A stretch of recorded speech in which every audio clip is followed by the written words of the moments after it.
Welcome to the Lowenstein-Sandler podcast series, the Women's Initiative Network, Real Talk. I'm Amanda Cipriano, an associate attorney and member of the Women's Initiative Network at Lowenstein-Sandler. Before we begin, please take a moment to subscribe to our podcast series at lowenstein.com/podcasts, or find us on iTunes, Spotify, Pandora, Google Podcasts, and SoundCloud. Now let's take a listen. Welcome to the Women's Initiative Network, Real Talk. My name is Amanda Cipriano, and I'm an associate in Lowenstein's White Collar Practice Group. I'm Megan Monson. I'm a partner in Lowenstein-Sandler's Employee Benefits and Executive Compensation Practice Group. I'm Diana Faillace. I'm a senior counsel with Lowenstein's Investment Management Group and Anti-Money Laundering team. A large number of women at some point throughout their career may take a step back from the workforce for one reason or another, and then decide to later resume their career journey. As a result, today we want to focus on normalizing career breaks and talk about tips and strategies for making a smooth transition back into the workforce with confidence. We are fortunate to be joined by Diana Faillace, who is going to share her career path and provide some insight and tips for women returning to work after a career gap. Thank you again, Diana, for joining us today.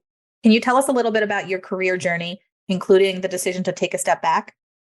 Sure, I'd really be happy to, Megan. It's a career journey that's taken actually 2 breaks, not one. So when I graduated from law school, I went straight into a very large top 10 firm New York practice, very demanding, no sleep, no private time, and was fortunate enough to meet my husband. And we had no idea at the point that we were going to have children. And so we kept going with our very high profile careers. And of course, we had a change. And that was the adoption of our daughter. And it was coincided by my husband being transferred overseas for his job. So I would say my first break was unintentional, but very welcome. And so I left my job. We went overseas and I had time to spend with my daughter. When I came back, we adopted another child. But it was 7 years out of the workforce. I took a longer time out. At the time that I came back, it was very difficult for women to enter the workforce again. People looked at you as if you didn't know anything anymore. You had mommy brain. There were many other comments made that I'm sure everybody's heard. Oh, your talents are lost. So you network among your friends, the ones who have jobs. You try to find out. Personal networking is still the best. My route back, and it was Lowenstein that gave me my route back, was as a temporary attorney. And as the person who interviewed me said, I need an adult in the room. I need someone who is going to be able to keep the clients happy, who is going to stay organized and be okay under pressure. And I looked at the partner I was talking to and I said, well, you have the right person. And I explained what I had been doing for the last 7 years, how I had been doing it, and what I had done before, and explained that effectively raising 2 children was a lot harder than working at one of the top 10 firms in New York.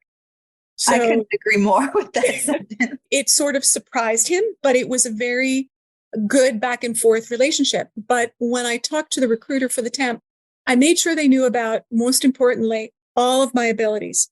Not just legal abilities, the ability just to work with other people, to stay organized, to be able to reach out and contact people, and the pressure that I could take off the people that I was working for, and to take that experience and move it forward. Yeah, I think that's a fantastic point that you just mentioned, is that you focused on not just your legal abilities and what you could do in that front, but all of the other benefits that you could bring to the table and all the other skills that you have that would help you fill that role and be as successful as you are today. Thank you for that. I think that the skills part, everybody sees what your legal abilities are. It was also the ability. I had initially been doing securities and mergers and acquisitions. And then I went in-house to a very large corporation and picked up corporate secretarial and other types of skills. And it was talking to the individual that I was interviewing with to say, my resume reflects that there are many things that I can do. If you don't think what you need me for fits that skill set, I'm an experienced attorney and it's not going to take me long to ramp up to speed. You must sell yourself.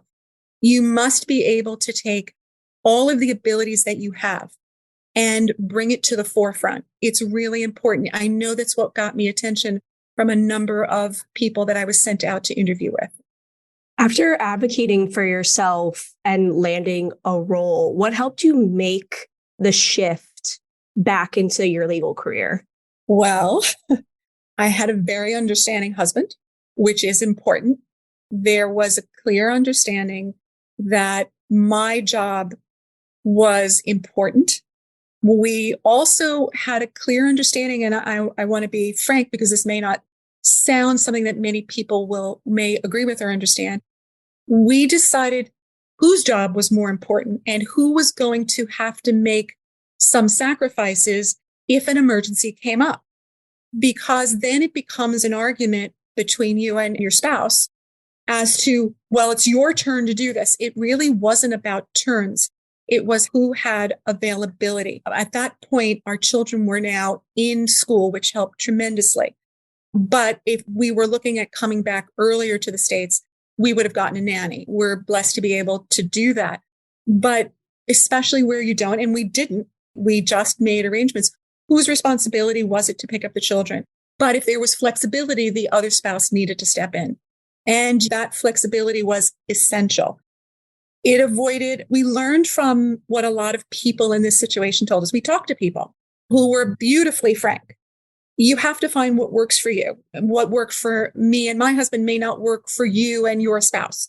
You have to make a decision where the priorities are and where the give and take is. And we literally, there's no written contract. I know we're attorneys. We did not have a written contract. There was just a very clear understanding as to what it was. And when I started at Lowenstein, the partner that I work for was probably one of the first people who got that I needed to be on what I call the mommy track. I loved what I did. I wanted to go back to work, but I needed to work in a certain fashion. And there was a trust factor there after I proved myself, which is if I was running out to pick up a child from soccer or whatever it was from 4 to 4:30, that partner knew I was back on as soon as I could, and I would address the client concerns. Being able to trust the people you're working for and being able to say to them, I'm here, but I'm monitoring on my phone. I can't be here because I have to take my child to a doctor's appointment.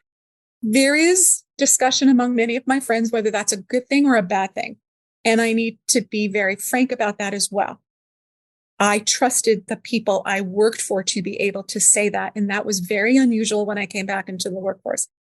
I think it's changed today, and I'm glad it has, but that theory would still be in effect. I know other women at other places who are not that comfortable, and it's just, I have an appointment. And the other thing is I tell people nobody needs to know your business unless you feel that you are really unavailable.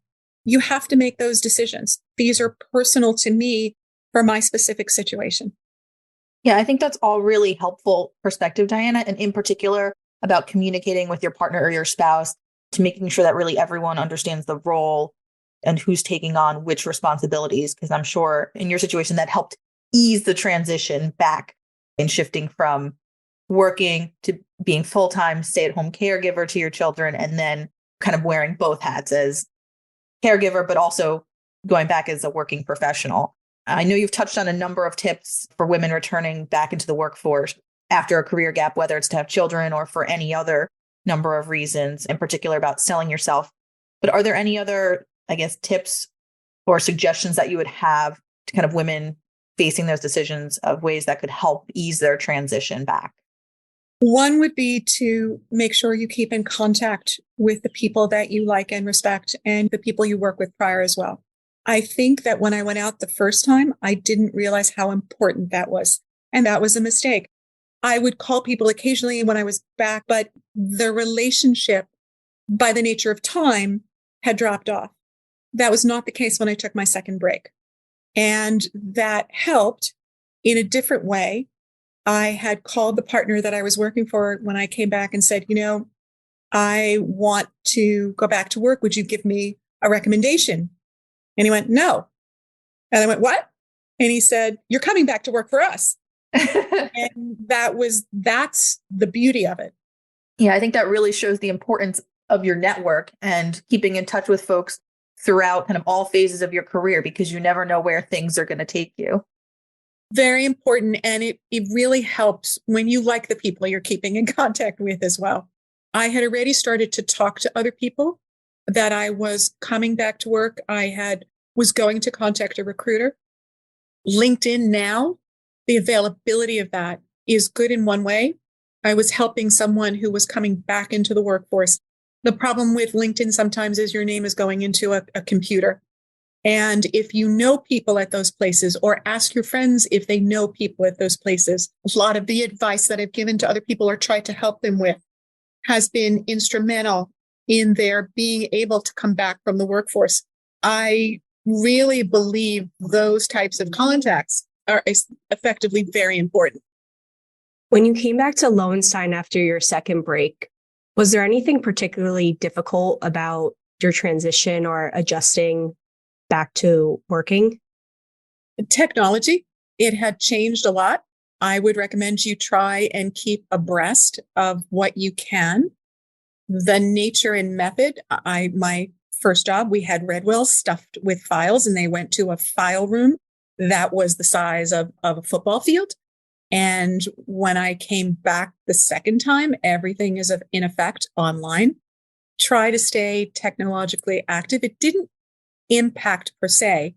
It made my transition just a little bit harder. And you're already nervous because you're coming back and everybody's watching you. So talk to other women or other people at the firm.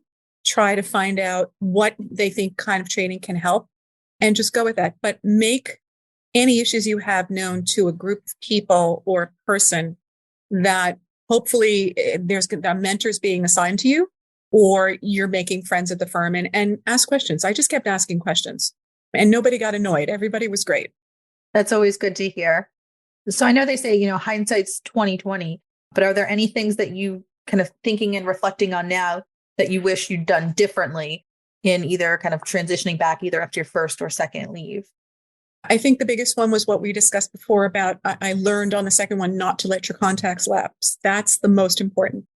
And not to be afraid or have any fear of going for a position that's not in your specific set. When I came back, I went into a completely new area. And I went into a completely new area because in talking to both the recruiter and to the people that I interviewed with, I was able to take all of the skills from all the other specialties that I had and say, this can all be transitioned into this. Is it going to take me 2 to 3 months to ramp up and figure out the regulatory or whatever it is?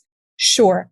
But I can do it faster. You would, if you had someone else who might be more junior or who might not have any experience, your training with them is going to be more detailed. What is it that you need? If you have that time, understand that. But if you need to run and get it done, then my ramp up is going to be a lot faster because of the experience that I have. You must keep up your contacts, and you really have to be good at selling your skills, not your legal abilities, your skills with respect to your legal abilities. Yeah, and I think that's actually a very critical point, because I'm sure, right, a lot of women, it's important to come back, but come back with confidence.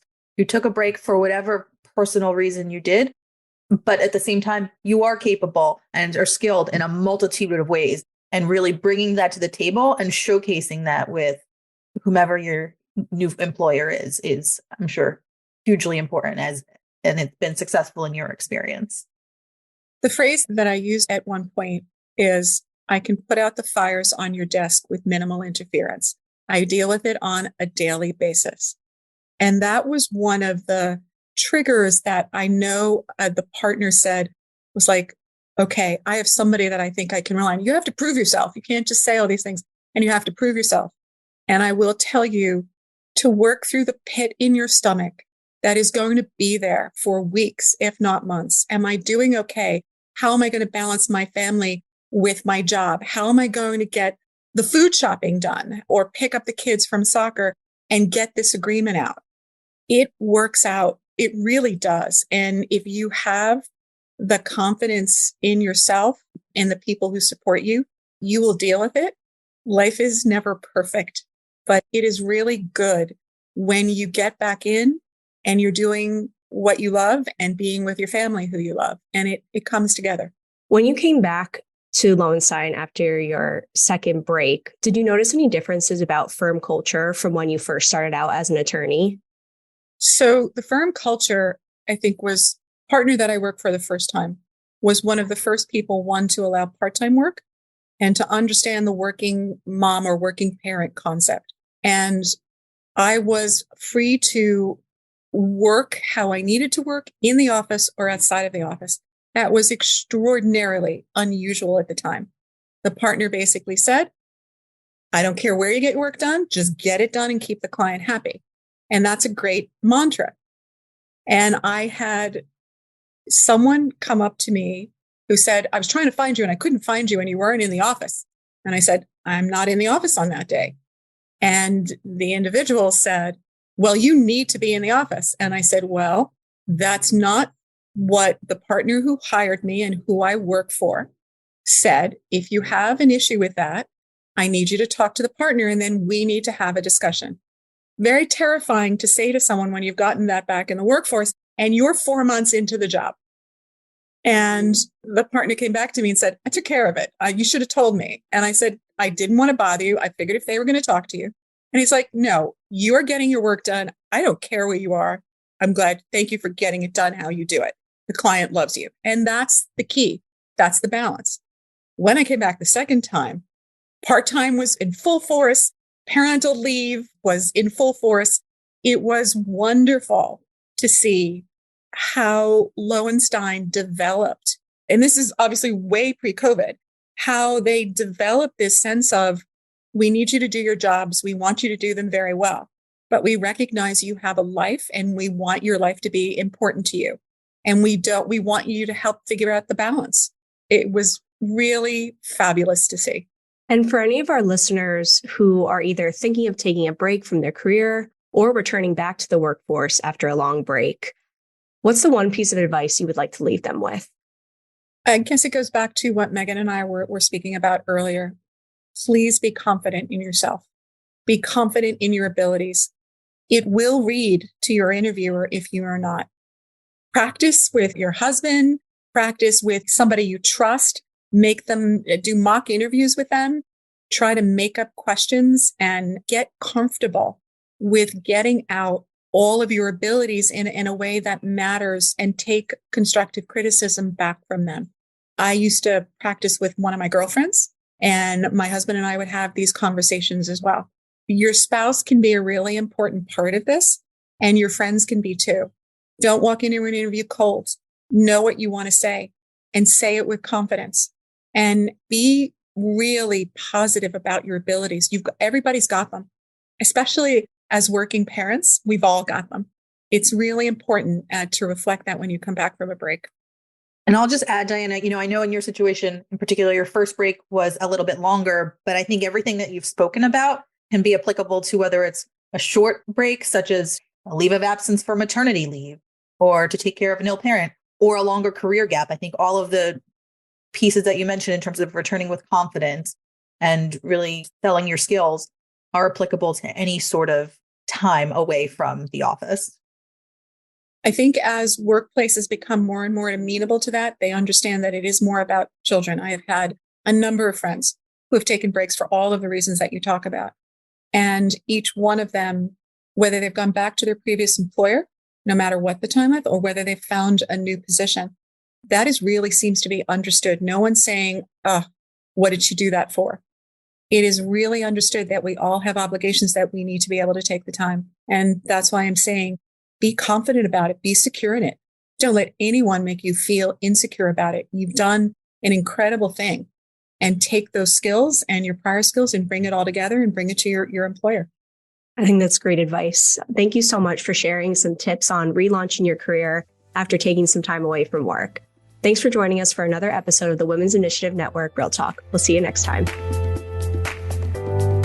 Thank you for listening to today's episode. Please subscribe to our podcast series at lowenstein.com/podcasts, or find us on iTunes, Spotify, Pandora, Google Podcasts, and SoundCloud. Lowenstein Sandler podcast series is presented by Lowenstein Sandler and cannot be copied or rebroadcast without consent. The information provided is intended for a general audience. It is not legal advice or a substitute for the advice of counsel. Prior results do not guarantee a similar outcome. The content reflects the personal views and opinions of the participants. No attorney-client relationship is being created by this podcast, and all rights are reserved.